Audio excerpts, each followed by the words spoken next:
ready to start? Sure. I'll just talk and you'll edit, right? Yes. All right. Okay. Good to go? Yeah, we're good to go. Okay.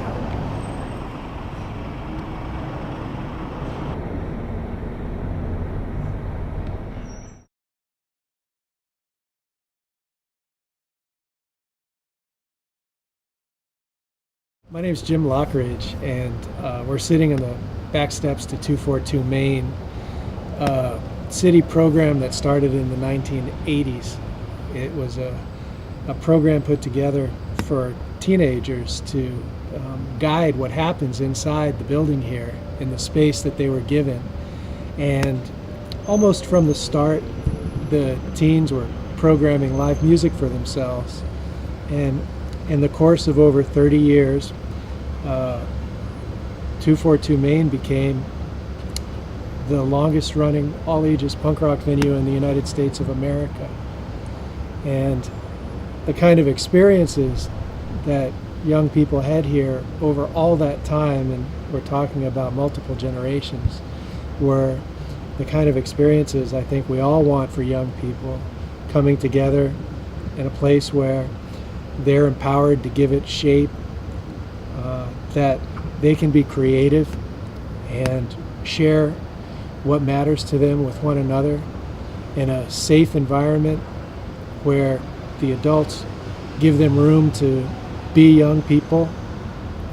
And it's the kind of place where young people end up belonging to a community that becomes obvious to them because their community is here and they're surrounded by it. And it gives young people a chance of experiencing what it's like to feel valued, to the sense that their opinion means something. If they go to a show and there's a band on stage that's not much older than them saying very important things socially, politically, and standing behind what they're saying, they're setting an example for future citizens in Burlington to also be engaged and step forward and have some confidence in their role in the community. So 242 Main was a critical resource for a lot of kids who, if they were here, might not be exploring what life is like in relation to drugs or having their lives less opportunity in their lives. So my relationship to 242 Main is I run Big Heavy World, which is a nonprofit that's all volunteer staffed that archives and promotes music from Vermont of all kinds and all skill levels. So it's a very inclusive organization, and volunteers on the staff are mostly high school and college aged, and the organization makes a real purposeful effort to involve anybody who wants to support their music scene in all the technical and professional business-oriented stuff that we do. So young people come in with, a sort of natural personal interest in music and come out having helped run a radio station and helped run a website and helped do photography and helped run a music archive. And that experience is similar to 242 Main. People come here because it's naturally a positive place for them, and they come out of it having had experiences in their young lives that matter when they're older. So I care a lot about that in general, and that's why, for a while I've bothered to speak up for the idea of saving 242. Do you want me to wait for the sirens to stop? Yeah, that'd be awesome, actually. Thank you. The possibility of saving 242 Main. 242 Main is inside Memorial Auditorium, which is a city building built in the 1920s. And it was built as a multi-function community space. And when it was built, the citizens of Burlington said, as long as the city is doing all kinds of stuff here, every time it's doing something, it's memorializing veterans. And that's why it's Memorial Auditorium.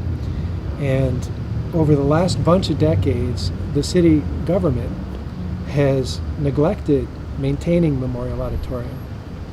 And I can't speak for the city government except to say that the responsibility is acknowledged even by current city councilors, to have lain with the city. And the current disrepair of the building has led to it being unsafe for the public to go inside. So 242 Main is actually sitting on the other side of the wall, just being there empty until a decision is made about what the future of Memorial Auditorium will be. And that's been a complicated and occasionally very troubling process for the last year or so, in that there was a point where, without any public input, the current city administration was having conversations with the local college about building a hockey arena on the site, which would have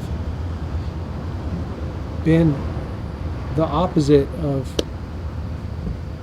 what we have as a community values relating to making community decisions about important resources like this. But that college decided to build their arena on their campus, and the city said they will turn back to having a public process for determining what happens to Memorial Auditorium.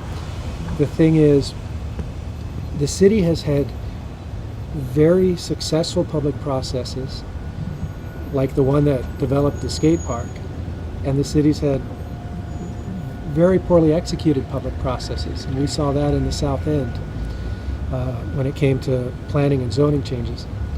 So people from the community who care about things like Memorial Auditorium and having a civic resource that's this important, both in terms of current social programming and the history that's embedded in it, which is the story of our city when you look at it and understand it. People like us are very cautious about what the next steps are that the city might take and the quality of the public process that might emerge from City Hall.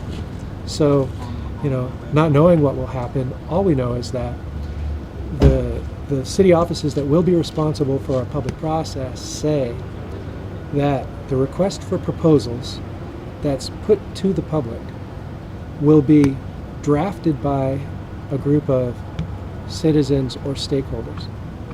And that process won't even begin to formulate until this fall, maybe. And they're unsure because they also explain that the Community and Economic Development Office does not have, at this point in time, the capacity to manage Memorial Auditorium's future as a public process. Now, in the current fiscal year, the city chose to budget to staff a new CETO position for project management and marketing. And that may have a relationship to Memorial Auditorium in that technically it could be the capacity that was missing before. So in the meantime, members of the community have come together to try to help the public understand how important Memorial Auditorium has been, the role it's played in serving our community and building our community by giving it a place to come together, including in the winter when the city doesn't have much to offer for public commons in the cold weather. Typically to be indoors, if you aren't at the library, you'll have to go pay somebody money to sit in a chair somewhere. And Memorial Auditorium is the kind of resource a city in a cold climate like ours really desperately needs for everybody in the community. So, if you ask what the future of 242 looks like, I can say that it's integral to the future of Memorial Auditorium. One of the steps forward I've taken was to put a petition out there that said, I hope you will sign this effort to make sure that 242 Main is prioritized, and that no matter what happens to Memorial Auditorium, whether it's simply repaired or whether it's redeveloped on the inside, or even if the fate is for it to be torn down and rebuilt, would you sign this petition to tell the city that you would like, please, for 242 Main to be prioritized in whatever comes next, so that if Memorial is repaired, 242 can open again and serve again. And if Memorial is redeveloped so that it takes advantage of modern best practices for being a multifunction community space, 242 Main will have a role in that. And if Memorial's torn down and rebuilt, because it's starting out as a public building, it's nearly guaranteed that there will need to be some public benefit when there's a new development on this site. And that public benefit could be any public benefit. Therefore, 242 Main, which was a public benefit for more than 30 years, should be reinstated. So, the future for 242 Main could be that people care enough about not just serving our youth and respecting them and fostering them, but also respecting and valuing and celebrating the history that those youth gave the whole city when they made 242 Main a historic music venue for the whole country. Where could we go to sign this petition? The petition's at save242main.com. And if you'd like to learn more about the history of Memorial Auditorium and the relationship of historic buildings to city government and what the city government officially says its relationship is to historic buildings, see savememorial.wordpress.com, and you'll find a lot of background there. And the citizens in the community that have come together to try to save Memorial Auditorium have come together from many different directions.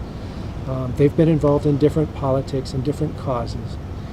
Some people feel as though the current administration is working against their interests, and some people feel that the current administration is smart enough and public-minded enough to understand the arguments for saving Memorial Auditorium. So it's a nonpartisan group in its effort to save Memorial.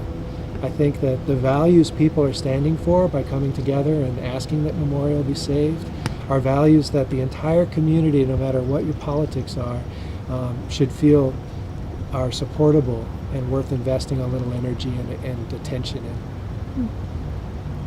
And Jim, how do you envision 242 coming alive again? Give us some idea of what you envision. Well, my experience with 242 is that as a city-run program, it was under-resourced. It lacked focused oversight.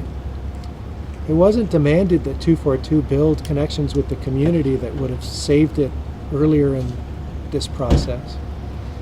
It had a limited scope of programming, and all of that related to the city being the sole driver of 242 Main as a program. And if the city were to open the door to collaboration among youth-oriented community organizations, the programming could expand broadly and be even more inclusive. And 242 would have a better chance of meeting its potential at even less of a draw on the resources of the city. So, as wonderful as 242 was, it never met its potential. And that's an open door for the city to realize. We could come together to have, not just a historic teen center and all ages music venue, but we could have a model teen center and all ages music venue that, others emulate because it's so robust and inclusive. How would someone get involved with Big Heavy World? Are there other organizations that we should know about? There's several music-related organizations in the area, and I wouldn't be able to name all of them and feel like I did that job fairly. But for Big Heavy World, the crew meets every Wednesday at 7 o'clock at night in our space, which is at 404 Pine Street, and that's sandwiched in between Speeder and Earl's and Arts Riot, and we use the back door, so you can just pop in at 7 o'clock and introduce yourself. And we have a ton of programs all the time. We're doing events, we're running an archive, we run a radio station, we do a local music radio show. So it can be a lot of fun if you're interested in supporting the music scene.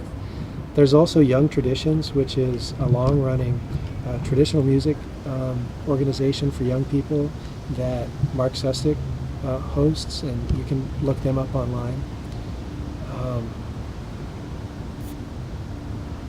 I just had some others in mind as well. There's been a MIDI program in Vermont.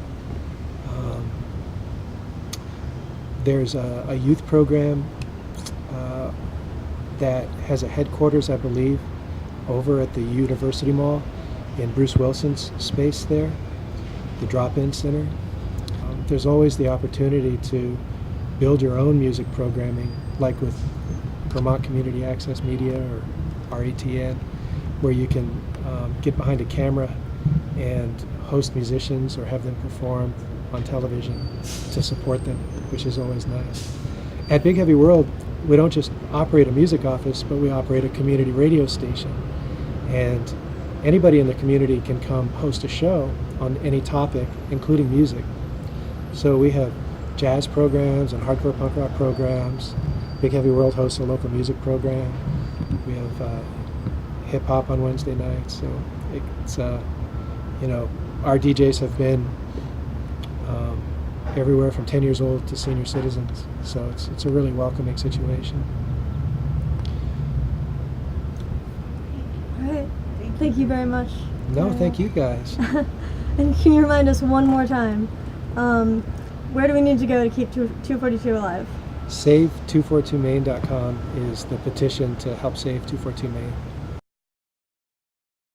We could come together to have, not just a historic teen center and all ages music venue, but we could have a model teen center and all ages music venue that others emulate because it's so robust and inclusive.